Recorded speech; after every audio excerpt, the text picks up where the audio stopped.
গ্রামের মেয়ে শহরে পড়তে যাওয়ার আগে। মা, আমি শহরের সবচেয়ে বড় কলেজে পড়ার চান্স পেয়েছি। তাই মনা, তুই কলকাতার সবচেয়ে বড় কলেজে চান্স পেয়েছিস? আমাদের বংশে আজ অব্দি কেউ এরকম বড় চান্স পায়নি। তোকে নিয়ে আমার কত গর্ব রে। তুমি দেখো মা, আমি ডিগ্রি নিয়ে বাড়িতে আসবো। ঠিক আছে মনা, যা। গ্রামের মেয়ে শহর থেকে পড়ে আসার পর। আজ কতদিন পর মেয়েটা বাড়িতে আসবে। কতদিন মেয়েটাকে দেখি না। মেয়েটা যা যা খেতে ভালোবাসে সব রান্না করে রেখেছে। আজকে মন ভরে ওকে খাওয়াবো আমি।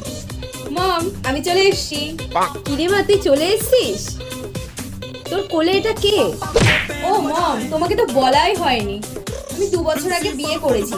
এই যে আমার 5 মাসের মেয়ে। কি? তুই যে বলেছিলি ডিগ্রি নিয়ে ফিরবি, আমাদের মুখ উজ্জ্বল করবি। এই তোর ডিগ্রি? মম, আমি ডিগ্রি এনেছি তো। এই যে আমার ডিগ্রি। হায় ভগবান, এই দিনটা আমার দেখতে হলো। no, no, no, no.